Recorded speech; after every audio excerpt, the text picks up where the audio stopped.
Hello and welcome back to the Schooner Pod Classic Rewind. I'm your host, Bobby Howard. With me today, we got Jamison Maxwell. Jamison, how's it going? It's pretty good. Living one of our favorite memories from the 2010s of Oklahoma. Yes, a lot of people have their favorite game from 2013. Either it's the Notre Dame game in South Bend or the Sugar Bowl against Alabama. But I gotta tell you, ours easily is Bedlam 2013, a game often overlooked, and honestly, one of the weirdest, craziest games I've ever seen in my life. You and I both were at that one. This was our last OU game before we started school there, so a little sentiment there. But in general, kind of going in fresh, what do you remember most about this? Well, of course, I remember how cold it was and how horrible the weather was, but we are graciously gifted the Howard Suite tickets, so we were out of that.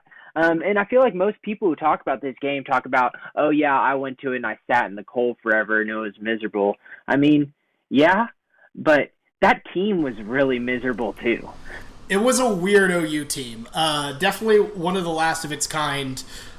This season was weird. That it was a transition between the Landry Jones era and, halfway of a transition between the Jones era and the Baker Mayfield era, because you had the other year of Trevor Knight. But a lot of weird stuff happened this year, and we'll kind of set the scene here. So this is the last game of the season. OU has been eliminated from Big 12 conversation after losses to Case McCoy Texas team and Baylor wrecking us on a Thursday night. Oklahoma State, however, is coming off of a huge win in Stillwater against Baylor. We were at College Game Day for that one for some reason. Yeah. Shout out to Taylor Keys. Just gotta say that. if you know, you know. Yeah, if you know, you know. So from a Big 12 standpoint, OSU, all they have to do is beat this weird, mediocre OU team, and they go to a Big 12 championship. They just win the Big 12, and then they go to the Fiesta Bowl. So, huge game for Oklahoma State. The only thing OU can do, play spoiler, maybe get into a BCS game. But then again, it's Bedlam, and Oklahoma State is Oklahoma State. So, let's dive into this game, see what happens. We do know what happens, but let's look back on one of my favorite OU games, one of the weirdest games I've ever seen. Here's 2013 Bedlam. If you're listening to this on the podcast stream, go to the link in our bio. It's a no-huddle version of Bedlam 2013. We're going to be giving our commentary over it, so it'll get a little confusing if you don't have the video aid, or, hey, maybe you just like hearing our conversation. So either way, our preferred method is watching the YouTube video with our commentary overlaid. But if you can't get to that at the time, hey, stick around. So, without further ado, here's 2013 Bedlam. Yeah, and the first thing it showed there, here we go, we're talking about 2012 Bedlam, and how big of a illusion would this be to future Bedlams, 51-48 overtime game. And that was an absolute pleasure to be at as well. Yeah, 2012, another just great game. Really had to pull that one out of our ass. Great game from Brendan Clay. This game started out sunny. I kind of forgot about that. Mm-hmm. Yeah, but that was really kind of a trick. It was still, you could see your breath in front of you. Oh, freezing. But the thing is, this is one of the... I don't remember a Bedlam game feeling as unconfident in OU as I had for this. And this was the absolute worst. I vividly, I did not remember it until I watched it again yesterday, but the 75-yard touchdown by, what was that dude's name? It was like Rowland, Justin Rowland, right? Justin Rowland. Yeah. Desmond Rowland. Yeah, Desmond Rowland, last name Pod. And 75 yards on the first play, and thank God they got a holding. OSU really was kicking themselves when it came down to penalties. This is a better OSU team. Like, OSU was significantly the better football team in this game. I hate to admit it. But this team really had it rolling at the end.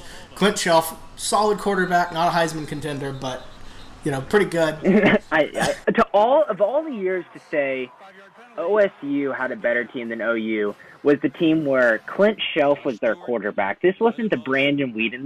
This wasn't the Mason Rudolph team. This was the Clint Shelf team. It's really weird to say. But yeah, like Bobby just said there was a kid sitting next to us that was talking. He was a little bit younger, and he was convincing all of these older people that Clint Shelf should win the Heisman. I mean, OSU was ready for a coronation here. They were going on with this kid. This was the not Derrick Henry year. Who won this year? Wasn't Mark Ingram 2012? Ingram was 12. This was. So was this Mariota? This is. I think this is This is Jameis. Oh, this is Jameis. Okay, I mixed those two up. Yeah, no, I keep forgetting Jameis played 2 years. For some reason, I always stick his 2 years together. Good field position to start the drive for OU here. Mm-hmm.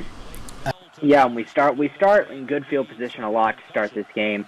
Trevor Knight has a lot of read options and everything, and we really enjoyed the way he had mobile legs. But watching these highlights, you see the dude did not want to hand the ball off. He kept the ball the majority of the time. It worked early in the game, but it came back to bite him after the team realized that he does not like giving it up. Yeah, and obviously Trevor Knight starting the game here.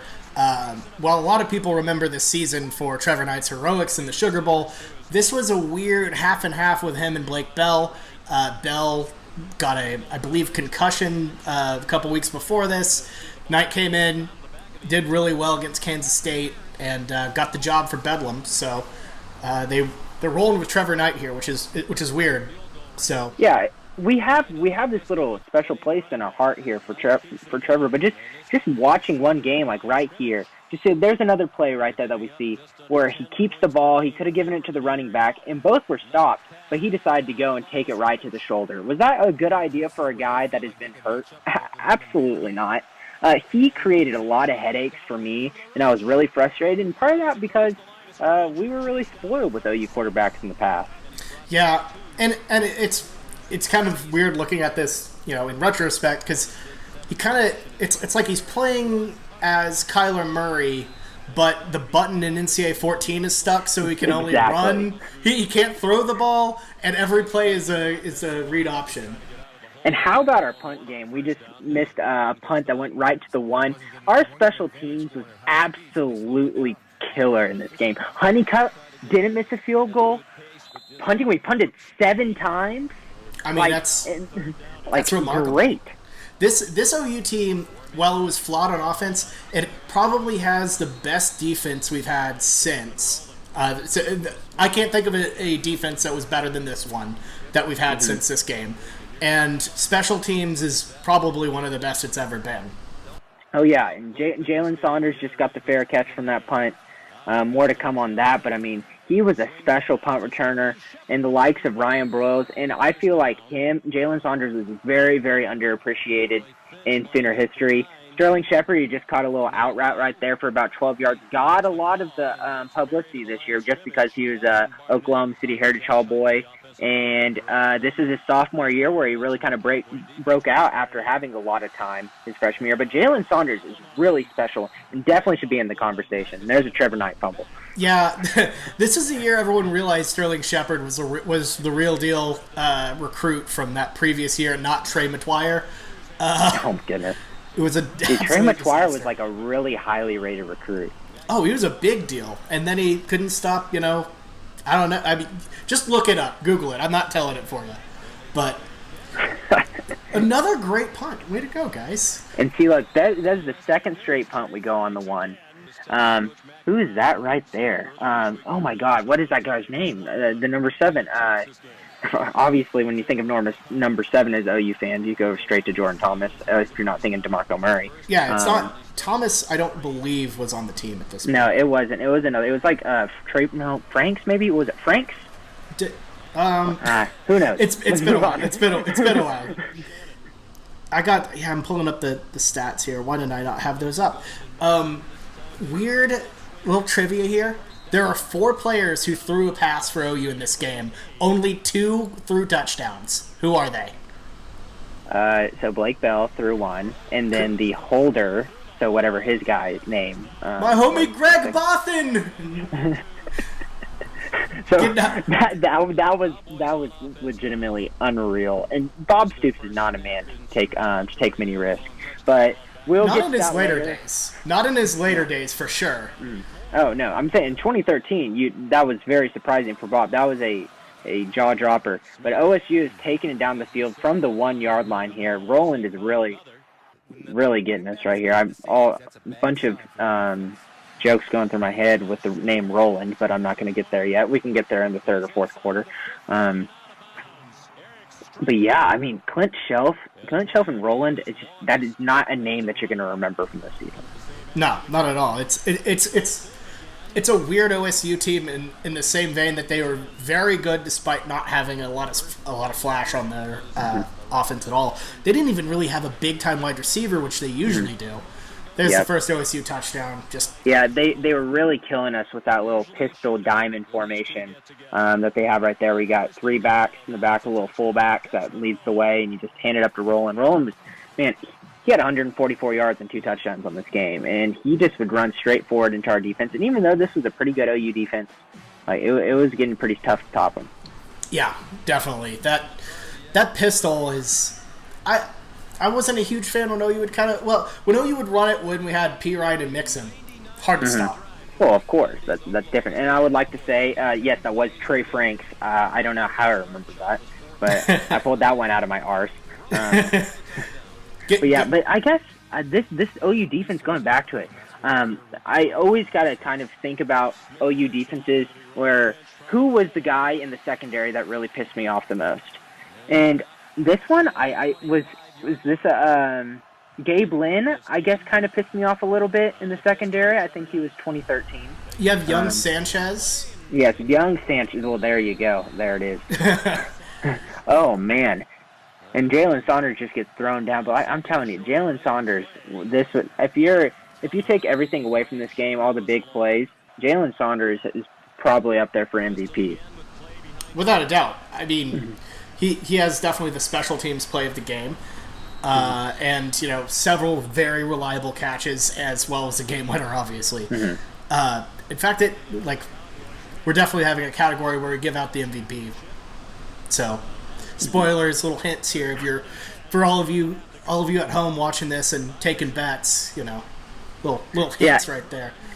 God, and at Trevor this point, Knight, we're watching Trevor Knight, and I specifically remember me from this season, like I said earlier, I didn't have much of a patience with him. I hate to be the fan, because there's always the fans where it's like, we need to bench this guy and bring him in, well, let's pump the brakes and just let him play. A little, the sports animal callers out there saying Landry Jones got to get benched. Like those people. I did not want to be that people. But Trevor Knight was not Landry Jones. No. And we were gifted this game by benched and playing 3 quarterbacks. And it ended up working, but it was pretty bad overall. Oh, this is a sloppy mess of a game. On all fronts, we had to pull out every single stop, get every single right bounce. I believe we get a good bounce here, if I'm right. Oh, yeah. Yes, it is. Yep, here it is. This is a great one. Jalen Saunders, down 7-0 with 25 seconds left in the game. What a burner. What a burner. And we needed this. Our offense had nothing going. We can't even talk about it in the overview right now as going over this game because there's nothing to say. It's Trevor Knight, bad pass. Trevor Knight, run. Give to Brennan Clay a bunch of times. He's going to get 2 yards. Like we needed some momentum. And this game was all about big momentum swings for OU. There was no, your ordinary OU, I control the drive, take it all the way down, get a touchdown, until, the last possession, This game was on pure Schooner magic, just pulling stuff out of our ass all the way through. I gotta ask, has we ever had a punt returner better than Jalen Saunders since here? Ryan Broyles, since then, okay. Since then. Broyles was better. I see, here's the thing with the Stoops and the Riley era. I feel like they kind of, ever since then, gravitated more to the safe guy in the back. The guy who has got really good hands, and we were not as really aggressive on the punt return. I thought CeeDee Lamb was had some fire in him, but he's not the guy that's like, oh, he's going to take it back to the house. You know, he's going to shift a couple guys, maybe get it 20 yards upfield, and not get past them. You know. Yeah, he was always he was steady. He was never the guy who's just going to race past you, burn you all the way through. Just solid, and I agree with that. I think we've definitely gone safe. I mean, just think of the receivers we've had back there since. You know, D.D. Westbrook, I believe at a time, Mixon, Sterling Shepard, all of those great receivers. You know, could definitely burn you, but you know, never really tried for it. I think it was all strategy. I think never. We didn't put Hollywood or a guy like that back there. Those guys don't come often. God. But I mean, even though Dede, oh, here we go. Here's good Roland Lord, what was that? But I mean, like Dede had some speed, and he was a great returner. Don't get me wrong, but it's still, once again, I felt. Even though we might not have as many options that year, was still kind of a safer guy in the back, to where you'd see more fair catches than returned. Yeah, for sure. This Roland guy, I do not remember him being this good. I don't even know if he was that good. This thing, like yes, I remember his name because they pounded the ball with him the whole way. And wait a second. To be honest, hold on, are we about to get a goal head stand here? Oh man, do you remember when we stopped him at the goal line? Oh my God, that's a staple of some like 2000s bedlams right there. Is goal line stands. I feel like every 3 or 4 years there's always a really good one. And here we are on the 2-yard line. OU's offense with plenty of fire still left in the tank. Trevor Knight back to pass. Ugh. Oh, he barely gets Sterling Shepard on a 6-yard, but Sterling was wide open. Almost missed him there. Yeah, no, that's all in the past there. This is just... Are we going to get a first down? Oh, and no. Trevor keeps it. Oh, no. Oh, God. The triple option only works in NCAA 14. It seems it does not work for them this year in real life. Let this video be a lesson to anyone who has ever complained about Lincoln Riley's play calling. It could be worse. You could have Josh Heupel and Jay Norvell calling your games. And you could have this. Good yeah, God. We really we were in cahoots with them. And now they're 2 head coaches. So, I mean, it's just crazy how spoiled we are as OU fans, especially when it comes down to the offensive side right now. We have one little blib of non-perfection, and everyone just goes at us. You know, like, we expect so much. Yeah, for sure. Kind of thinking about Josh Heupel and where he would end up down the line. I forget that UCF ended up just kicking Baylor's ass in the Fiesta Bowl this year. Mm-hmm. UCF always shows up for bowl games, it seems like. Yeah. I mean, I guess. This is just... Oh, man. So we got a field goal from OSU. Who's our kicker? Do we know who the OSU kicker is nowadays? It was Ben Grogan. Oh, well. I only know that because I saw his name before you asked. Oh, well, I do not know who Ben Grogan was, but I feel like OSU decently had some good kickers in the past. They've never lost him a game. Mm-hmm. Well, Iowa State, right? Oh, well, good point. It's always the one you remember. If we were an OSU fan, I feel like that would... Oh, man, screw the OSU kickers. They got bad rap, but this is the battle of Ben Grogan versus Michael Honeycutt, so anything is possible here. This is Moneycutt pre-disaster, you know, and the next year... Maybe I don't know. I'm just saying, Moneycutt, really one of our best kickers that we had. I believe he said it was either him or the guy, but was Honeycutt right after Jimmy Stevens? I kind of think he was. I don't know if it was right after, because I feel like Jimmy. Maybe. I don't know. I don't know how long Jimmy stayed, because there's something like weird with how many years Jimmy stayed or something like that. I remember at one point during the Jimmy era, we put on some guy named Patty O'Hara who walked on in the middle of the season. I think I do remember that. Yeah. The Stevens era was probably one of our worst years of kicking. Oh, and here's a Trevor Knight scramble, about 3rd and 15-ish, and almost makes it about 2 yards short, and we're going for it here on 4th down on the 45. On the OSU side of the ball. 5 minutes, 40 seconds left, down by 3. This is a pretty big God. play. And wow, what do you know? A great pitch from Trevor Knight to Jalen Saunders. Absolutely rarity. We have been complaining so much of Trevor Knight keeping the ball. Once he gives up the ball, something happens. He was buttering him up for that pitch. That's what he was doing. He was trying to establish the fact that he was never going to pitch it. And then, surprise, halfway through the second quarter, he pitches it. Making chunks. Brennan Clay with 3 yards, and Trevor Knight's keeping it. And he fumbles. He fumbled. We got the ball, though. It's okay. It's okay. That ended up being about a centimeter more of yards. Trevor Knight had that in his back pocket. Another good old trick that he thought of. There we go. Little 3rd and 1. Brennan Clay pushes it through, at least. That's good. Good run, Brennan. We're getting chunks here, but it's hard to say that we're going to get this into the end zone just from sheer memory. I don't remember us really getting many touchdowns other than the big plays here, but Brennan Clay is actually, oh my God. Oh my goodness. See, this is just so weird that even though Brennan Clay was good, this is a year where you didn't have a running back or a quarterback with like the guy. Like, when was the last time in OU, like history almost, there wasn't like this was the guy at quarterback or we had one the guy at running back. Like, there was no dud year for both. I mean, we did not have a star, really offensive weapon at all. And going back to 2000, this is the only year, because at least in 2014 we had P. Ryan, yes, who we could reliably hand it off to. We damn near beat OSU with P. Ryan alone because we had Cody Thomas. Oh my goodness! Another memory right there. We're on the 3-yard line on second goal. Just get stuffed for losing a yard. Looks like Brennan Clay can't move the pile as much anymore. I don't really remember much about this offensive line. It was like Gabe Eichert and Bronson Irwin. Yeah, this is Gabe Eichert's last year.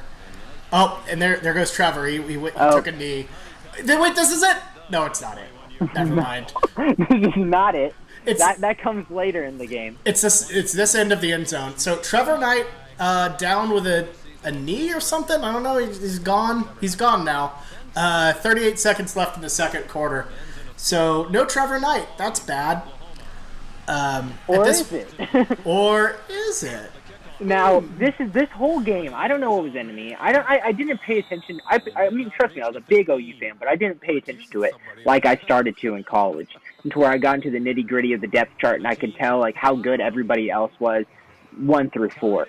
I was really, really wanting Kendall Thompson. I just said, I want something different. Blake Bell is all right, but he's the belldozer. He's not a quarterback. Trevor Knight's been pissing me off. So send in Kendall Thompson. When Trevor Knight goes down, we were yelling. We were yelling hard for Kendall Thompson. Yeah, no, we wanted Kendall to be the guy. There was talk about Kendall Thompson on the Twitter and, all on the message boards. So we wanted to see what happens to him. And here we go. The first offensive series of the second. And here's Kendall Thompson. Oh, my God. And we were, so happy. It's tied up with a team that's way better than us. We have somehow have it 10-10 in the cold. Kendall Thompson comes in, and let's let him throw it on the first down. We're feeling good. He's looking deep. And, oh, no. Oh, no. Disaster. He deflated me. There's no way. Immediate pick. Because this dude barely even plays, and you let him do a deep route on the first time. Bob Stoops, that is not your play this 2013 season. We had a full half of talking about how excited we were to see Kendall Thompson finally play. And then he throws that? And we looked like a bunch of ass hats around all the OSU fans around us because all we've been talking about is Kendall Thompson. We made this little kid. This probably sounds like a genius about Clint Shelf being a Heisman with the OU quarterback, but Clint Shelf with another great play here, a little back shoulder fade route in the left corner. To be fair, we looked like ass hats the entire game, and it got me personally banned from the suite for about 6 years for Bedlam games. But that's okay. We weathered the storm, and honestly, it was worth it for this game. I had no regrets the entire way through. This was an unregrettable, incredible experience. Mm-hmm. Probably my favorite. Go ahead. I'm just thinking about how much worse we could have been in that suite if we were a couple years older and we had a little bit more confidence. And a little, maybe a couple beers in us, it would have been awful. Yes. It would have been a disaster. Also, shout out to Mike Stoops and his little beanie, as you had just seen. This is back when he was still allowed on the sidelines. Oh, and there's Uric. Oh man. Oh, that's his first season. That's interesting. Oh man, and there's a little gross. wheel route. Completely busted. Oh no. Who else? Jurisic honestly was like the difference for this OSU team. They didn't have a huge star offensively, but as far as offensive coordinators go, I thought this was a really good year for him. Yeah, Roland with the touchdown. The stat sheet says he ends up with -8 yards reception, but I think that is wrong. He has the only touchdown receiving for Oklahoma State in Clinchell, and that was an absolute kick to the gut. Our confidence was coming into the game. Here's the replay. Oh no! I don't know what happened. Who was that? I don't know. That wasn't like Colton Bester, was it? Like he was on offense. Oh, gross. With Colton Bester, that's a name to bring back. Who was number 11? Bester was on offense, number 11. Was that Roy Finch? Well, Bester. No, Roy Finch was 22. Right? No, I think Roy Finch is in the game. Wow. I swear to God, I thought I saw Roy Finch. He was on the previous. Okay, well. But McColton Bester did have a catch this game for 8 yards. So if McColton Bester was 11, that's him. And what do you know? Our good old friend Kendall Thompson is having more of a rough time. Let's bring in the Belldozer. They pulled him in the middle of a series. Oh, no. Kendall Thompson ends the day 2 for 9, 17 yards and a pick. QBR of 7.1. Oh, ow. Oh, good God. And Blake Bell is now our quarterback. Can we also talk about how Blake Bell's throwing motion looks like one of those like French catapults? Oh, it's like a trebuchet. He just like winds it back. Ugh.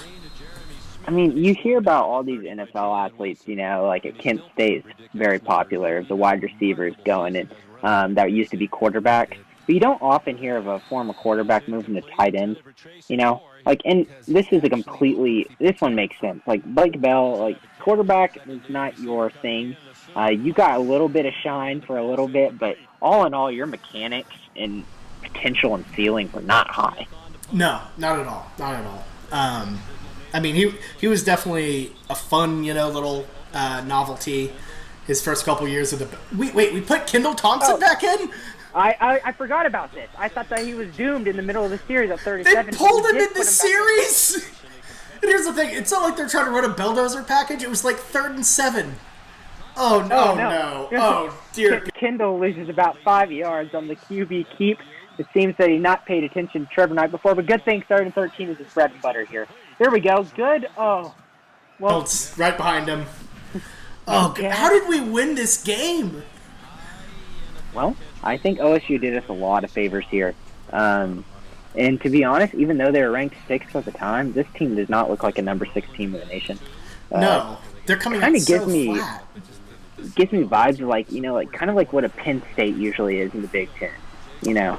That's a very apt comparison. This looks like a Penn State, not like they just had their Happy Valley, whiteout game, which was Baylor, and this is the game after. They always have the whiteout hangover. Mm-hmm. And they'll get a point where they'll be up at the top in the top 7, and then they'll lose a big game and fall to the team. That's just Penn State. I mean, they literally did that this year with Minnesota. My goodness. Yeah, they did. Oh, man. Minnesota had a good... randomly going off here, Minnesota had a good draft. They did. Winfield was a guy I loved watching this season. And at the top of the second, you got to be really happy if you're Minnesota. Yeah, definitely. What were you going to say, though, before we started randomly talking about the draft? To be honest, I have no clue. But here we go. Here's another Oklahoma State. Oh, what the? Wait, hold on. What was up? Wait, why did we pick up the ball? So I think OSU guy did touch it already. Yeah, but okay, if he touched it, but once still. It's touched, it's a free game. So if he touches it and then he recovers it farther, oh, here we go, Kendall. Oh, Kendall misses a deep ball for Sterling. Oh, he almost had him. Kendall could have stayed in the game and we could have won by 20. Oh, here we go, and we go to a Brendan Clay 2-yard run. Oh my God. Oh, poor Kendall. That was his shot. He was there. Sterling had the inside. It was his one shining moment. It wasn't like a bad throw, Like go, Kendall, go! Kendall throws it into no man's land. Luckily, there was a receiver somewhat in the area, and we're punting again. OSU, OU almost get blocked. This is a punting battle. This is not what you expect from Bedlam and Stillwater. Dear God. This is just what happens, And this is a top 25 game. Yeah, no, I mean, even though OU, like, as we've said multiple times, not a great team, really weird, bad offensively, okay defensively, I mean, they're still a solid team. They still won in Notre Dame Stadium, and after this game, they would still beat Alabama somehow. Mm-hmm. Oh, Clint Shelf. I think that was a decent pass, so I don't know if he should have died. I think he could have kept running with that, but now they're on our side of the 50. Clint Shelf with the Trevor Knight keeper here, going up to the 43 yards. Kind of a big quarterback. I kind of forgot about that. Mm-hmm. Yeah.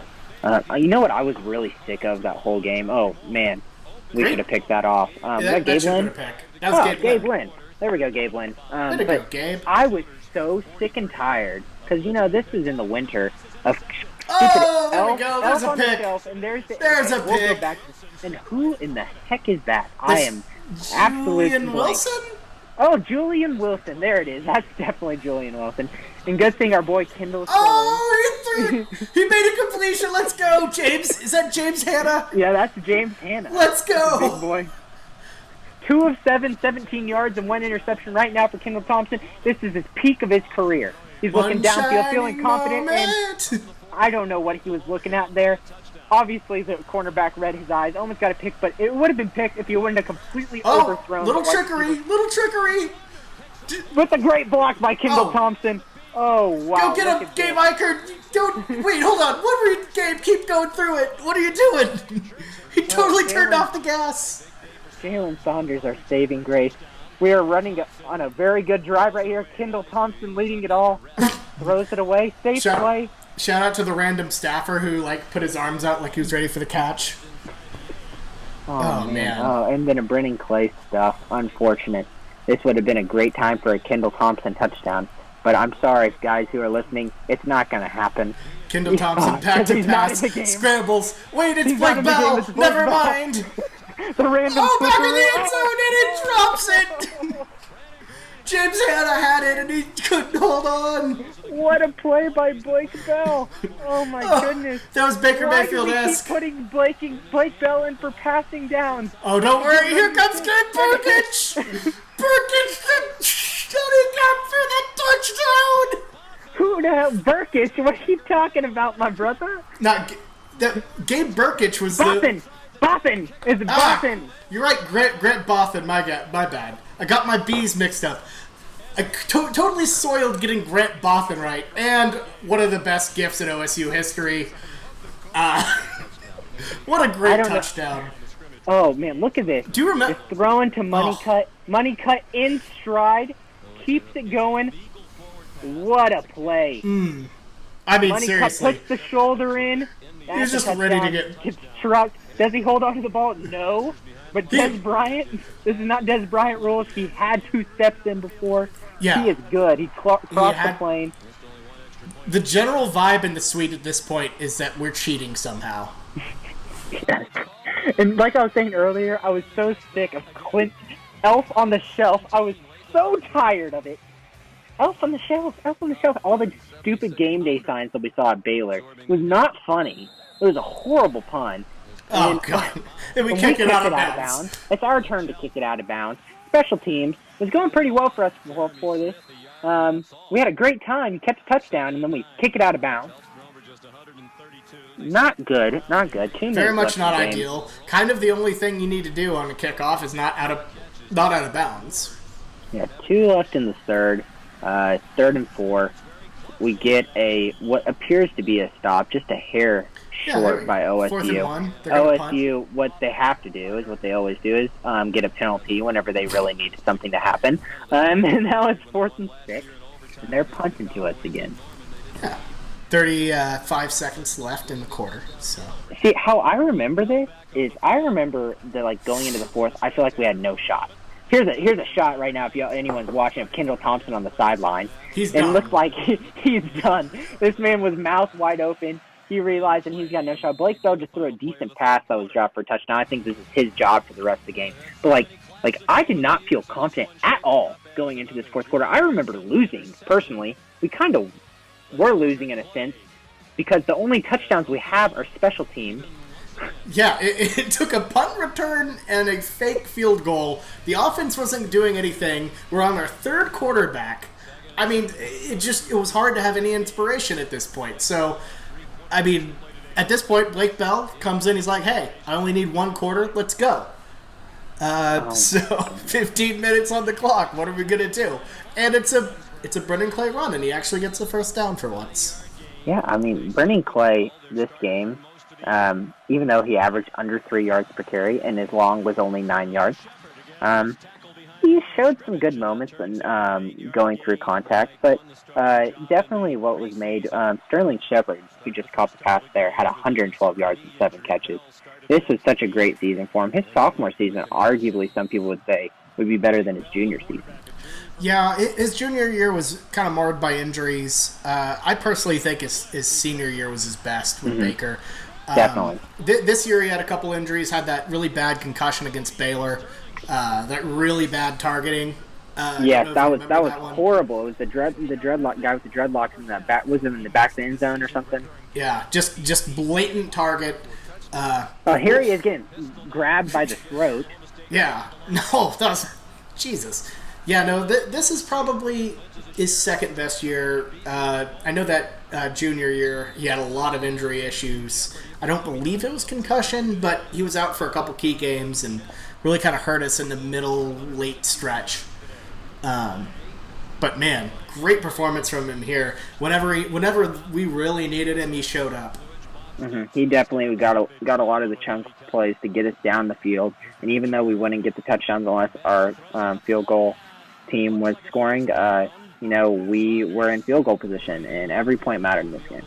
Yeah, of course. Every single point, except for the last 6 ones, because those were just for fun. But fourth and 1, and we're handing it off to Brennan Clay. We got lucky and got it barely, but why don't you pull out the Belldozer package right there? This year they really averted from the Belldozer, which was the best thing Blake Bell did, and kind of frustrating. I mean, I get that you don't want to be a Belldozer team, but, hey, just lock on in and try to get that 1 yard. Why not? If he's that big, do it. Clay really starts to turn it on at this point. You could get the sense that OU's finally starting to wear away at this Oklahoma State defense. 3rd and 6 from the Oklahoma State 22. Trying to go empty backfield with Blake Bell.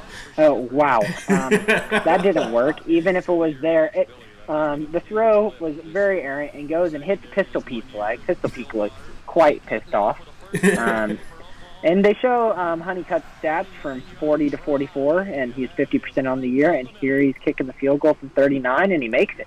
Honeycutt looking pretty good. OU takes the first lead of the game with 10:01 left in the game in the fourth quarter. At this point, I mean, I don't know if we're feeling good, but at this point, I think we're just riding pure adrenaline that this game is even a game. Yes, I mean, like, OSU at any time can just pop off and just start destroying us. It was kind of like that. How are we even here? Like, OSU is playing so poorly. And I don't know how much of that is our defense and how much of that is Clint Shelf giving up his Heisman campaign right here. Things aren't really making sense in the game of football. We aren't playing like a team that should be having the lead with 10 minutes left to go in the game. No, nothing makes sense in this, and that's why it's so incredible. And really, a lot of the reason why I love this game so much is we both, through both of our lives of knowing what OU football is, OU is very rarely an underdog. And this is one of the few times where they really pull it out.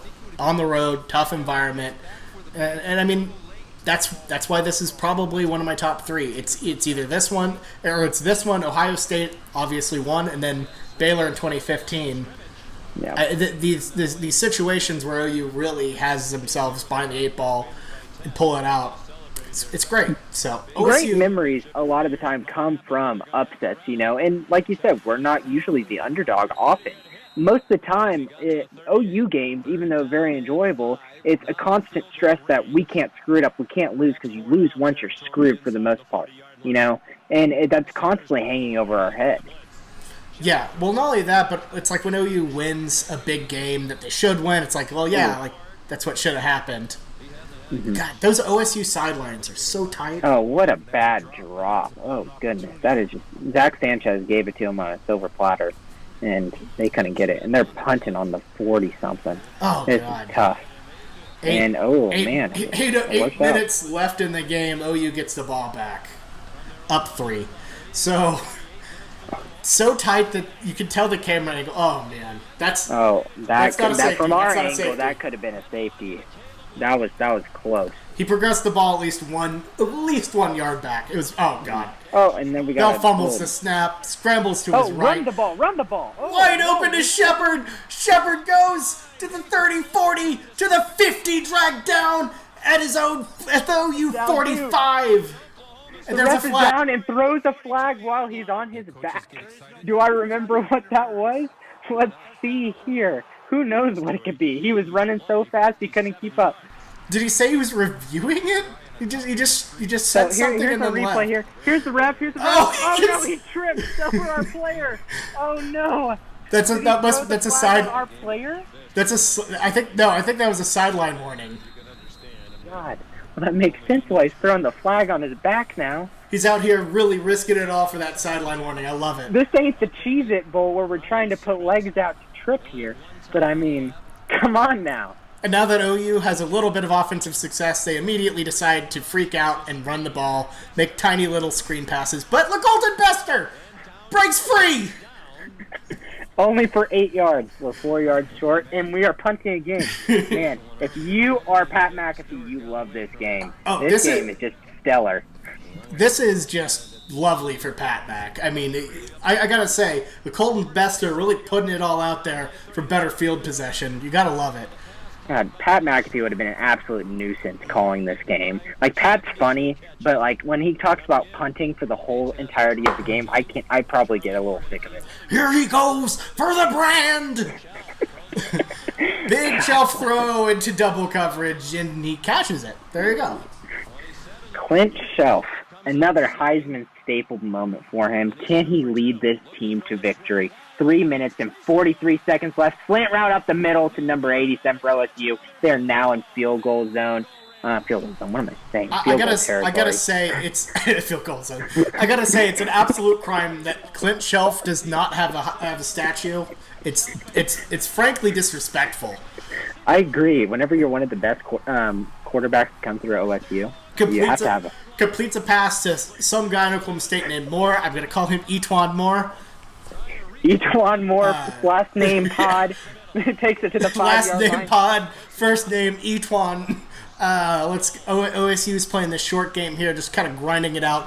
2.5 minutes left in the ball game. A lot of clock has flown by, and we failed to update you on the time, but here we are. And 2 minutes, and Roland looks like he puts it into the end zone. He's down at the one. He's down at the 1. 2 minutes left. Big play for OU's defense here. Let's see what happens. I wonder what happens.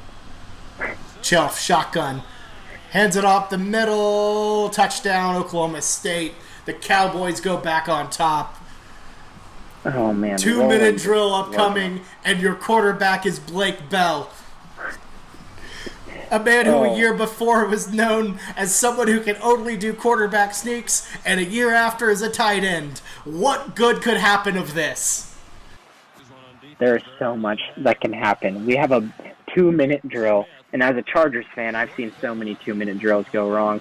And let me tell you something, with Blake Bell as the quarterback, I didn't feel good. Horrible kickoff right here. Oh, so you gotta know who the safety is. If it's Brennan Clay, don't pooch it. Don't chip it to him. Come on. So here we go. Man. Blake Bell, his moment to shine. 1:30 left. He has to lead the Sooners all the way down to victory. Bell back to pass. Over the linebackers and safety right to Sterling. Wow. This guy just keeps coming up clutch. See, that wasn't like a system throw. That was like a good throw. Yeah, no, Bell would have moments in this. It was really just in this drive where he looked like a great quarterback. He was able to summon that. And then you get a little bit of help from the refs, pass interference there. OU moves the ball down the field. And duck. Oh, my goodness. We get so lucky here. Huge duck from Bell. Almost a jump ball to little Colton Bester here. Yeah. The Colton Bester here. Just, look. I can't remember the guy's name, but Gilbert, Last Name Podcast, has the ball, lands on top of Bester, and then knocks it out with his other hand. Incomplete. Oh, man. This is how it was. Would we talk about OSU screwing themselves? This is a prime example. Also, OSU fans said we were cheaters here. And a little overthrown out of the back of the end zone. 49 seconds left for OU. 3rd and 10. 3rd and 10 on the 30-yard line. Blake Bell feeling the pressure. Meerkat offense in full effect, looking to Josh Heupel for help. 1 of 14 from 3rd downs before this. Ooh, you can't like the odds. But Bell steps up in the pocket, just barely behind the line, gets it to Jalen Saunders for the first. Oh my goodness, and we keep the clock running up to the corner of the end zone. Oh, no. Not good to Jazz Reynolds. 31 seconds left. Bell back in the shotgun. Let's go. Drops back. Looks over. Sees his old faithful Brennan Clay. Scoots forward for the first down. Ball at the 7. 24 seconds left. Bell in the shotgun. 4. Down in 4. Here's a moment in history. To the corner. Saunders. Beautiful 19 seconds left on the clock, and the touchdown by Saunders. We absolutely erupted. We tried to be as calm as we could in this. We bickered. We whispered under our breath about little kid who thought Clint Shelf was the Heisman. At this point, we couldn't hold our emotions back anymore. One of the greatest plays in OU history in my mind. Everything was... there was every reason to doubt that drive. And having it finish on such a beautiful finesse post route by Saunders and Bell, my God, we lost it. And here was the cherry on top. If I was in the student section right here, this would be great. This OSU drive is beautiful. So Clint Shelf back to pass here. Gets what killed. A great time to be a quarterback. Yeah, 2nd down. Here he is. And he gets, I believe, slammed by Charles Tapper. Woof. It's looking bad. They need a timeout. Let's call the timeout. 1 second try left. To get the Hail Mary. It's okay, Oklahoma State. Your dream is still alive. You can still go to a BCS. Gotta get a little trickery. Oh. They're pitching it around here. What could go wrong? Roland just throws it right over Shelf's head. And Stryker gets the ball. It's a touchdown. Sooners win. It's over. And here's the trip. Yep, there it is. Another trip. Oh! The OSU cheerleader tries to trip, and there's a bag of popcorn on the field, and mayhem in the Oklahoma State student section. Dog pile in front of him. Turkey legs being thrown down. It's an ugly scene. I believe at this point we already left. Because it was going to get ugly in the suites. We're up and walking. We got to see the end of that, but that immediately we were up and walking out. Usually I would love to just watch and taunt. Sit there and just bask in the crowd leaving the stadium. But we were out of there. I made sure to stay in taunt as long as we could, but man, whoa, it was good. It was really good. Definitely one of the greatest games I've ever seen. So obviously after that, this game's kind of overshadowed by what happened afterwards, where OU inexplicably beats a fantastic Alabama team. Definitely the best, one of the best McCarran teams. I know they lost to Auburn, but still, the McCarran era was great. And the hero of this game, nowhere to be found. Didn't play a single snap. And our people on YouTube are getting a great view of the Oregon-Ohio State college football playoff.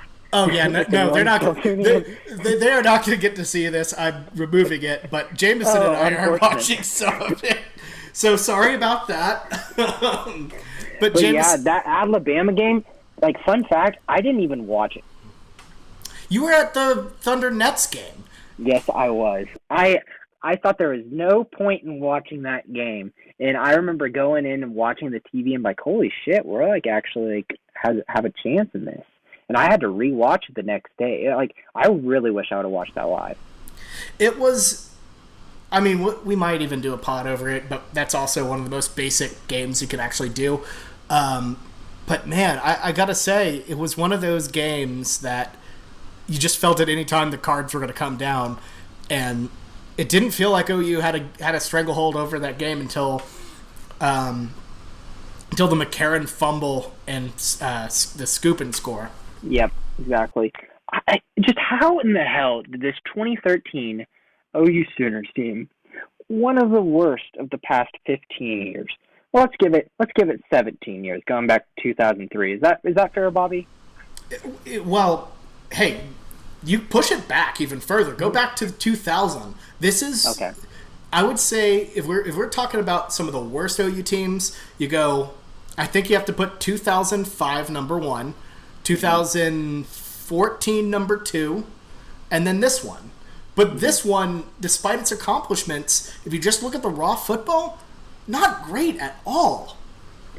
No, it's Jalen Saunders is probably your best offensive player. And like we said earlier, even though he's an underappreciated player, like, you don't want that as an OU team, as a blue blood of college football. But one of the few times we actually win a bowl game in Big Game Bob was that season. So we got to be very, very proud of that. And I don't know, would you use that in recruiting moving on, that we beat Alabama with that team? Probably. I mean, it seems. Here's the thing, though. It's a totally different program now. Now that we have Lincoln in, and a lot of the staff that was in house then isn't even there really. So it's hard to kind of use it as a thing. It was a big thing before our freshman year of college. We thought we were going to the playoff. We thought that OU team was going to be legit, and frankly, they clearly weren't. Well, I'm obviously not saying nowadays. I'm just saying we were that team back then that we kind of talk trash on nowadays, like a Georgia. Like, we won the Sugar Bowl versus a team that didn't even care, like a Texas. Like Texas did, like how similar was the Texas Wearback game to the OU Alabama game? It just feels different.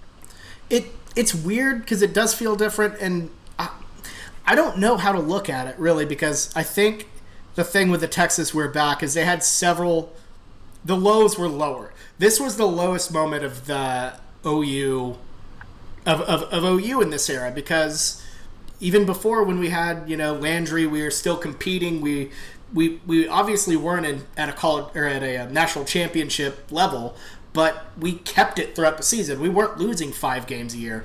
Even in this year, where we consider it one of our worst, we only lost 2. The year we said we lost, the other year, 14, we lost 5 games, and one of those was to a very talented Clemson team, who we clearly see later was a very, very good program ready to blow up.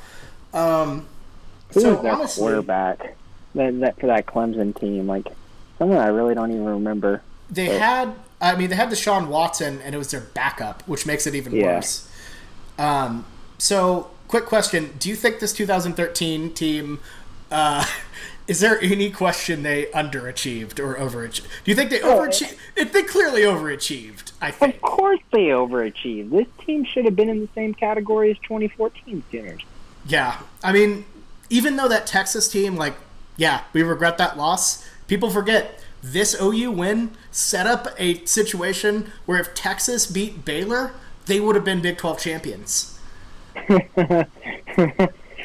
Oh my goodness! And they fired Mac Brown after that. It's so weird looking back on that. But in general, this team, easily one of the most overachieving OU teams in history. MVP of this game, who do you have? It's got to be Jalen Saunders. Jalen Saunders. that that punt return was huge for momentum early in the game when we had nothing going for us in Trevor Knight. And of course, he had, even though Blake Bell made the great pass and he was wide open, if you are the face of the touchdown of one of the better moments of the past 10 years of OU football, yeah, you got to be the MVP. Without a doubt. Saunders kept it alive. Definitely the MVP. His greatest game. For sure. So, all right. Anything else you want to say about this year or this game before we log off? No, other than that, I mean, like you said earlier, the Notre Dame game felt good, but all in all, just an ugly season with a great ending. We were glad to be done with it. We were glad it happened, but the journey there wasn't as fun. Yeah, and you know, obviously the next year ended up a bit flat, but you know what? It was just a stepping stone for things to come, and you know, if you think about that OU Alabama game, I think about the young Baker Mayfield watching it, drinking a marg in San Antonio, be like, "Hey, I'm going to be that. I'm going to take that guy's job." Truth to that. So, overall, good year for the Sooners. Definitely kept them afloat in a year where they could have bottomed out, and this was my favorite game of that. So, all right, Jamison, thank you for coming on. I really appreciated it. This was fun. No problem. This was really fun. I got to really showcase some of my misspeaking terms during our commentating whenever we tried to turn to commentating rather than just talk about random stuff. But all in all, it was really fun. I hope it's a fun listen. If you listen to this without the video, I applaud you. I think that you would get a kick out of our Kindle part, but other than that, not too much.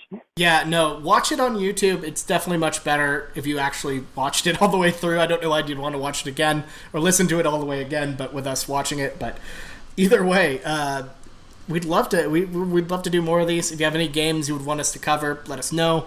So, anyways, for me and Jamison, this has been the Schooner Pod Classic Rewind. We'll see you next time. Have a good one. Boomer Sooner.